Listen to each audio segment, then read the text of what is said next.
and welcome back. This is the 47th in my I Eat, I Read, I Watch series.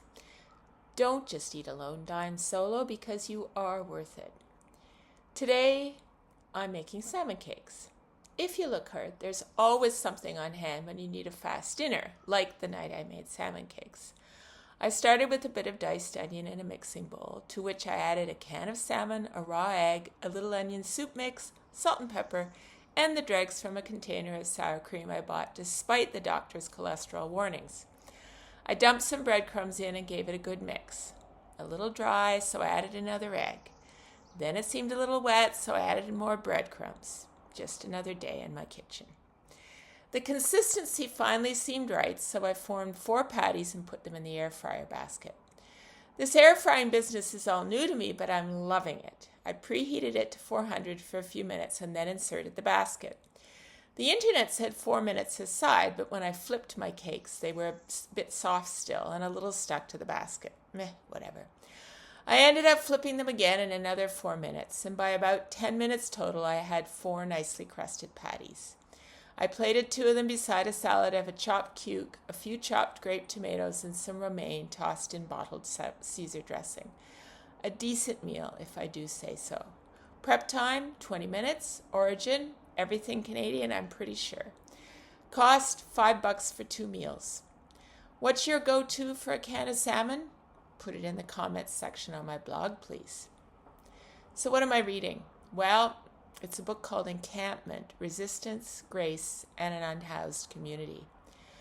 I attended the Coach House Books spring launch last year when they released Maggie Helwig's important book, Encampment. Hearing Helwig read from it, I knew one day I would pick it up. It's just taken me a year and a lot of publicity about this book to get the fortitude for it. You see, while Encampment is an accessible read, the subject matter is tough. Helwig is a priest at St. Stephen's-in-the-Fields Anglican Church in Toronto's Kensington Market. For those outside the city, Kensington is a downtown community that attracts people from everywhere and all stations in life, creating a visual barometer on the city's health, which hasn't been good for a few years now. Helwig's church is adjacent to a decent-sized city-owned green space. That factor, plus Helwig's predisposition to help those who most need it, means the church became a place for Toronto's unhoused population to create home, especially during COVID for 2 years. Helwig played a game of cat and mouse with the city when politicians and bureaucrats, prompted by some housed neighbors, applied various tactics to ensure that church-side encampment was shut down.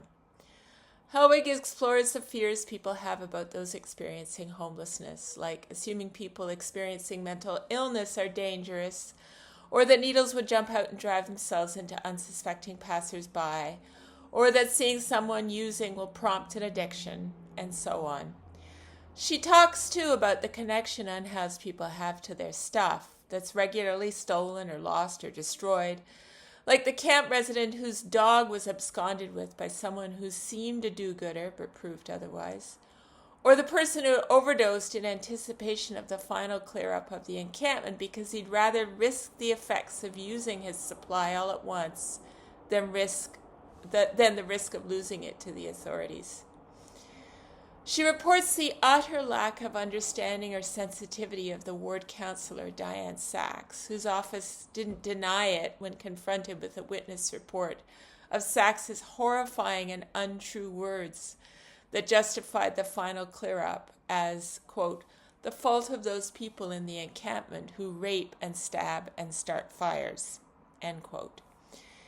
This is powerful writing about a subject we all need to first acknowledge and then do something about. I'm not the only one who thinks so. Helwig won the 2025 Toronto Book Award and was named by the Globe and Mail as one of the best books of 2025. Please read it. If you can recommend a book with tough content that needs to be read, please share it in the comments section on my blog. Finally, what am I watching? Well, this is a little unorthodox, but I'm actually watching young women running municipally. May 1 marked the start of Ontario's municipal election period, and here's a few young women I'm watching. This year, Chiara Padovani is going to replace Frances Nunziata, York Southwestern's Councillor Nunziata has been in office longer than Padavani has been alive. Despite this, Padavani came within 94 votes of defeating Nunziata in 2022. Nunziata hasn't filed her papers yet. Will she? Or will she graciously retire? Either way, this is Kiata's year, and I'm proud to be one of her nominators. I'll be marking my X for the third time beside her name on October 26th. Watch her. She'll lead the province one day, and I'm confident with her at the helm, events like those described in Encampment would be less likely to happen. Who's next? Well, Diana Yoon works in government relations within the co-op housing sector where I work. Her ambitions, though, are to change policy as a decision maker. She's running to unseat Diane Sachs, a former environmental lawyer and provincial environmental commissioner. I had hope for Sachs because of her past, but all I can think about is her inability to manage the St. Stephen's encampment that Helwig wrote about. I bet progressive voters in University Rosedale are thinking so too. Yoon is one to watch. Another interesting race this year is Parkdale High Park, where long-standing progressive councillor Gord Perks is stepping aside. Is Perks' heir apparent Diane Chan McNally? I think so. Chan McNally, a housing advocate and member of the city's Housing Rights Advisory Committee, will carry his legacy forward and then some.